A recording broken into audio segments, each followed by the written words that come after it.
Hi, season 7 live updates ആണേ. അനുമോളിനെ എന്ന് ശരിക്കും പറഞ്ഞു കഴിഞ്ഞാൽ ബിഗ് ബോസ് ഹോണർ ചെയ്ത ദിവസമാണ്.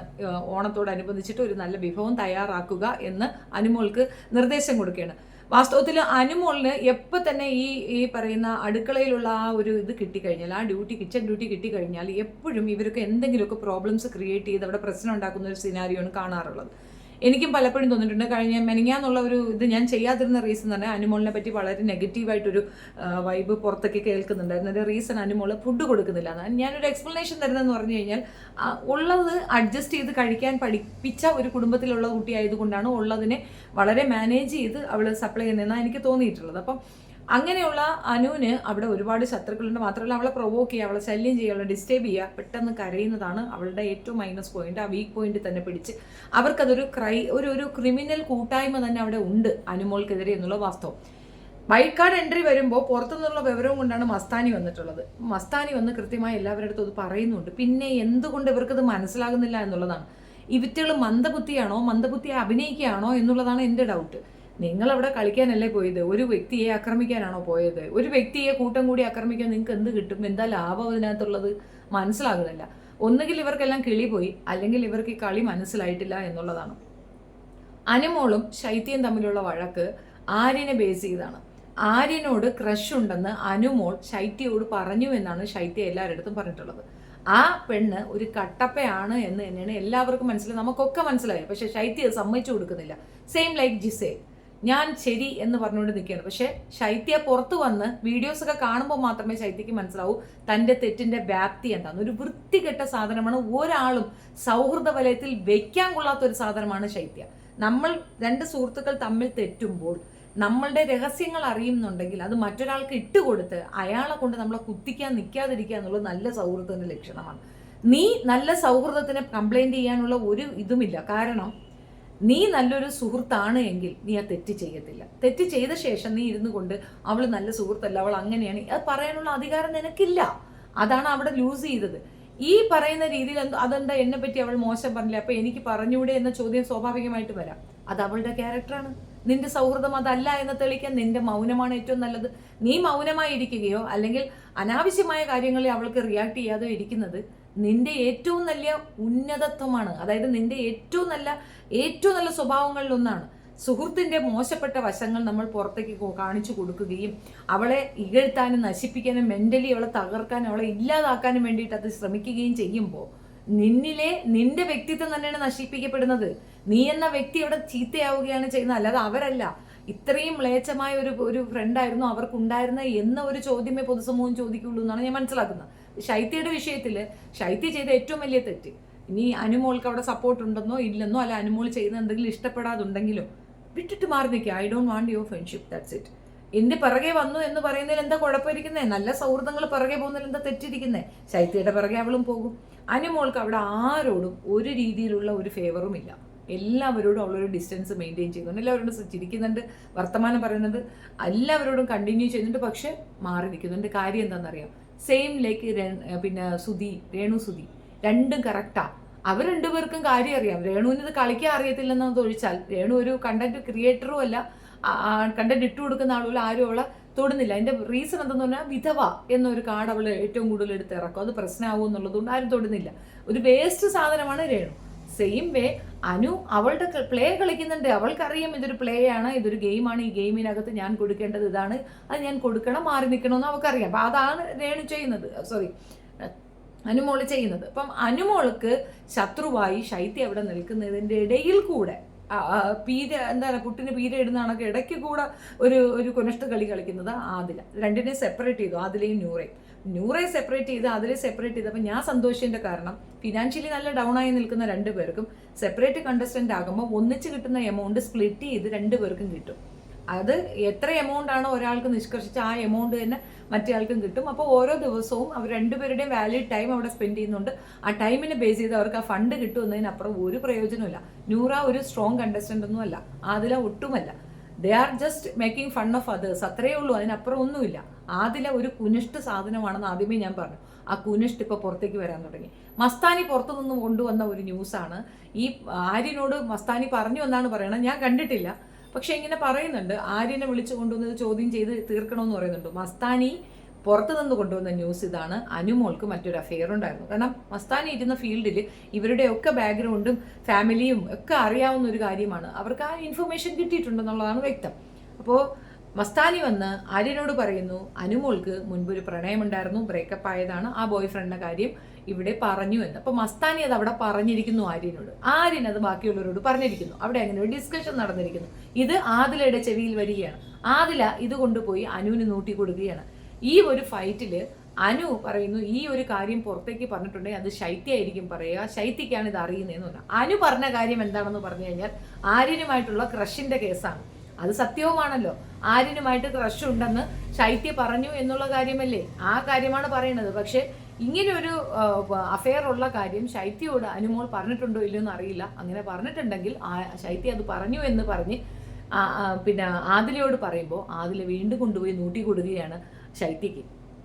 ശൈത്യ പെട്ടെന്നൊരു ദേഷ്യത്തിൽ ഓടി വന്ന്, അതായത് പുറത്തുനിന്ന് അവർക്ക് ഫേവർ ആണ് എന്ന് അറിഞ്ഞിട്ട് പോലും ബോധമില്ലാതൊരു കളി കളിക്കുകയാണ് ശൈത്യ. അടിച്ച് നിന്റെ പല്ല് ഞാൻ കുഴിക്കുമെന്ന് അനുവിനോട് വന്ന് പറയുകയാണ്. ഞാൻ പറയാത്ത കാര്യം എൻ്റെ തലയിൽ കൊണ്ടുവച്ചാൽ എങ്ങനെ അവൾക്കത് സാധിക്കുന്നു എന്നുള്ളതാണ്. ഒന്നാമത്തെ കാര്യം, ശൈത്യ അനുവിനെ പറ്റി മോശം പറഞ്ഞിട്ടുണ്ട്, ആര്യനെ പറ്റിയും അനുവിനെ പറ്റിയും മോശം പറഞ്ഞിട്ടുണ്ട്. അവളും ഇവളെ സൈറ്റ് അടിച്ചെന്നും ഒക്കെയാണ് അവൾ പറഞ്ഞതിന്റെ അർത്ഥം. എത്ര മോശമായ ഒരു സ്റ്റേറ്റ്മെന്റ് ആണ്. അനു അങ്ങനെ ചെയ്തിട്ടില്ല. ചെയ്യാത്തൊരു കാര്യത്തിന് അവൾക്ക് അവനോട് ക്രഷ് ഉണ്ടായിരുന്നെന്ന് കള്ളം പറഞ്ഞ, ഒരു കാര്യമില്ലാതെ കള്ളം പറഞ്ഞ ശൈത്യ അടിച്ച് പല്ല് കൊഴിക്കും എന്ന് പറയുമ്പോൾ അനു പാവമായോണ്ടല്ലേ. അനുവിന്റെ സ്പേസിൽ കുറച്ച് സ്ട്രോങ് ആയ ഒരാളാണെങ്കിൽ അപ്പോൾ തന്നെ ഒരു പല്ല് താഴെ വീട് വന്ന് ശൈത്യയുടേതായിരിക്കും. അടിച്ച് പല്ല് കൊഴിക്കേണ്ടത് ശൈത്യയുടേതാണ്. ഒരു ക്യാരക്ടറും ഇല്ലാത്ത ക്യാരക്ടർലെസ് ഇഡിയറ്റ് പെണ്ണാണ് ശൈത്യ എന്ന് ഞാൻ പറയും. അമ്മ അതിലൊരു വൃത്തികെട്ട സാധനമാണത്. അതുകൊണ്ടാണ് ഈ ഡയലോഗും കാച്ചിട്ട് പോയത്. അവൾക്കൊരു വിവരവുമില്ല, അവൾ നിൽക്കുന്ന സ്പേസ് എന്താണെന്ന് അവൾക്ക് ഓർമ്മയില്ല, മറ്റുള്ളവർ അവളെ എങ്ങനെ അനലൈസ് ചെയ്യുമെന്ന് ഓർമ്മയില്ല. ഒരു നാണവും ഇല്ലാത്ത ഒരു പെണ്ണാണ് ശൈത്യ. ഇത് കേട്ടിട്ട് ആദിലേക്ക് മൊത്തം കൺഫ്യൂഷനായി. ഇങ്ങനെയല്ലല്ലോ അങ്ങനെ, അങ്ങനെയല്ലല്ലോ ഇങ്ങനെ, ആകെ മൊത്തം അവൾക്ക് കൺഫ്യൂഷനായിട്ട് ആദില അടുത്ത പ്ലാൻ ഇടുന്നത് എന്തെന്ന് പറഞ്ഞു കഴിഞ്ഞാൽ ഇതൊന്ന് ക്ലിയർ ചെയ്യുക എന്നുള്ളതാണ്. പക്ഷേ ആ ക്ലിയർ ചെയ്യുക എന്നുള്ളത് അനു കൃത്യമായി കൈകാര്യം ചെയ്യുന്നതോടെ പ്രശ്നം പൊളിഞ്ഞ് അവിടെ പാളീസാവുകയാണ്.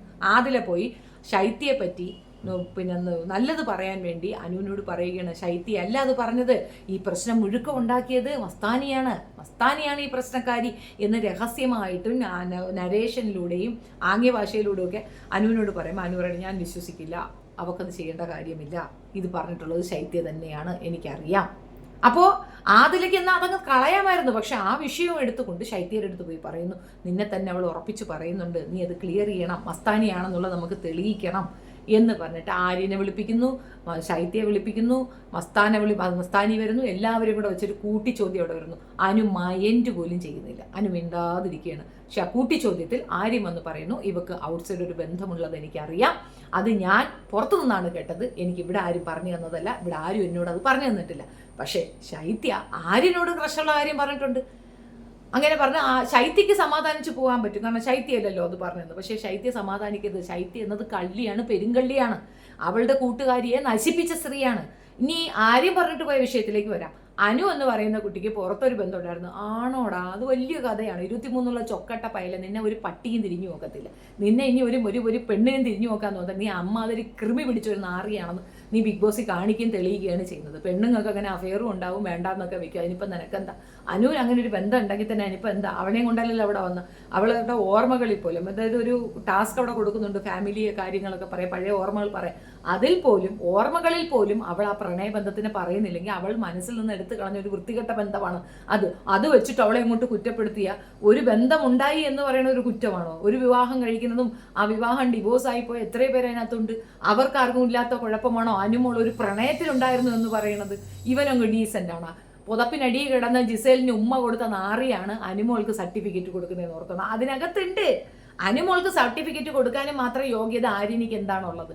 ഇത് കേട്ടുകൊണ്ട് ബാക്കിയുള്ളവർ മൗനമായി നിൽക്കുന്നു. എനിക്ക് തോന്നിയത് ഈ ഒരു വൈൽഡ് കാർഡ് എൻട്രിയിൽ ഒരാൾ മാത്രമേ ഡീസൻ്റ് ആൻഡ് ജെന്യൂൻ ആയിട്ടുള്ളതായിട്ട് എനിക്ക് ഫീൽ ചെയ്തത്. ബാക്കിയുള്ളതൊക്കെ നമുക്ക് അനലൈസ് ചെയ്യുമ്പോൾ ഓക്കെ ഫീൽ ചെയ്യുന്നതല്ല, അല്ലാതെ ഏറ്റവും ജെന്യൂൻ ആയിട്ടും ഇവർക്കൊരു കോമ്പറ്റീറ്ററായിട്ടും നിൽക്കാൻ സാധ്യതയുള്ളത് ലക്ഷ്മിയാണ്. ലക്ഷ്മി കൃത്യമാണ്. അനുവിനെ ടാർഗറ്റ് ചെയ്യുന്നില്ല, അനുവിന്റെ കുറ്റം പറയുന്നില്ല, നല്ലതും പറയുന്നില്ല. അതിന്റെ കാരണം അവളൊരു കണ്ടസ്റ്റന്റ് മാത്രമാണ്. അവൾക്ക് ഹൈപ്പ് കൊടുത്ത് അവളെ ഉയർത്താനോ അവളെ ഡീഗ്രേഡ് ചെയ്ത് അവിടെ ജയിക്കാനോ ഒന്നും ലക്ഷ്മി ശ്രമിക്കത്തെടുത്ത് യഥാർത്ഥ ബോധത്തോടു കൂടി പ്ലേ ചെയ്യുന്ന ഒരേ ഒരു വ്യക്തി അത് ലക്ഷ്മി മാത്രമാണെന്ന് ഞാൻ പറയും. ബാക്കി എല്ലാം fake fake fake fake fake ആണ്. അതിൽ പ്രവീൺ കുറച്ചുകൂടെ ബോധത്തോടെ കളിക്കുമെന്ന് വെച്ചാൽ അവനും ചില സമയങ്ങളിൽ വഴിവിട്ട് സംസാരിക്കുന്നുണ്ട്. ജിഷിൻ അട്ടർ വേസ്റ്റ് ആണ്, അട്ടർ നോൺസെൻസ് ആൻഡ് വേസ്റ്റ് ആണ്. മസ്താനി അതിനേക്കാൾ താന്നു പോയിക്കൊണ്ടിരിക്കുന്ന അവളുടെ ഗ്രേഡ്. അങ്ങനെയാണ് എനിക്ക് പിടികിട്ടിയത്. ഈ വിഷയത്തിൽ എന്താണ് കൺക്ലൂഷൻ എന്ന് പറഞ്ഞു കഴിഞ്ഞാൽ, ആദില എന്ന പെണ്ണ് ഇവർക്കിടയിൽ നല്ലതായിട്ട് കളിക്കുന്നു, ശൈത്യക്കിടയിലും പിന്നെ അനുവിനിടയിലും കളിക്കുന്നു എന്ന് മാത്രമല്ല മറ്റുള്ളവർക്കൊരു ഇമ്പാക്റ്റ് കൊടുക്കുകയാണ്. ഞാൻ കഷ്ടപ്പെട്ട് അഡ്ജസ്റ്റ് ചെയ്ത് അവർക്കൊപ്പം നിൽക്കുകയാണെന്ന്. നിന്റെ അഡ്ജസ്റ്റ്മെന്റ് സഹനവും നിന്റെ ഒരു സപ്പോർട്ടും അവിടെ അനുവിന് വേണ്ട. അനുവിന്റെ സപ്പോർട്ട് നിങ്ങൾക്ക് ഓരോരുത്തർക്കും വേണം. അതിന്റെ തെളിവാണ് ബിഗ് ബോസ് ഇന്ന് ഡിക്ലെയർ ചെയ്ത ഒരു വിഷയം. ആളുകൾ തിരഞ്ഞെടുത്തിരിക്കുന്നത് അനുവിനെയാണ് അവിടെ ഫുഡ് ഉണ്ടാക്കാനെന്ന്. അതായത് നിങ്ങൾ ഫുഡ് വെച്ചിട്ട് അനുവിനെ ഡീഗ്രേഡ് ചെയ്യാനും അനു ഫുഡ് കൊടുക്കാത്തവളാണെന്നും അനു മോശമാണെന്നും വരുത്തി തീർക്കാൻ ശ്രമിച്ചതിനുള്ള മുഖത്തടിയും ചെരുപ്പടിയുമാണ് പൊതുസമൂഹം അനുവിന് കൊടുത്ത ആ സപ്പോർട്ടിൽ കൂടെ തെളിയുന്നത്. അനു ഫുഡ് ഉണ്ടാക്കട്ടെ, അത് നിങ്ങൾ കഴിക്കണം, അവളെ കൊണ്ടത് പറ്റും. അവളാകുമ്പോൾ അത് റേഷൻ മനസ്സിലാക്കി കൃത്യമായി എടുത്ത് ചെലവാക്കും. അല്ലാതെ കണ്ടത് കണക്ക് എടുത്തിട്ട് ഊക്കാനായിട്ട് നിനക്കൊന്നും തരത്തില്ല എന്നാണ് അവിടെ പറഞ്ഞു വെക്കുന്നതെന്ന് മനസ്സിലാവുന്നു. ഈ കൂട്ടിയടി എന്ന് പറയുന്നത് പെണ്ണുങ്ങളുടെ പരിപാടിയാണെന്നുള്ളത് ബിഗ് ബോസ് കണ്ടാൽ മനസ്സിലാവും. ഇപ്പോഴുള്ളത് ആദില വെറും 3rd ക്ലാസ് ഡിഗ്രിയിലേക്ക് താഴ്ന്നുകൊണ്ടിരിക്കുകയാണ്. വൃത്തികെട്ട മറ്റൊരു കട്ടപ്പ, അതിനപ്പുറം ഒന്നുമില്ല. കൂടെ നിന്ന് കുതികാൽ വെട്ടുന്ന ഒരു ചതിച്ചി. നൂറയാണ് ആദിലയെ ശരിക്കും മനസ്സിലാക്കേണ്ടത്. നൂറയ്ക്ക് മനസ്സിലാകും വരും ദിവസങ്ങളിൽ ഞാൻ വിചാരിക്കുന്നു. കാരണം ആദിലയുടെ കാര്യം മാത്രം നോക്കുന്ന, ആദിലയ്ക്ക് മാത്രം ജീവിക്കാൻ, ആദിലയുടെ ഫേവർ മാത്രം കൊണ്ടു നടക്കുന്ന ഒരു പെണ്ണാണ്.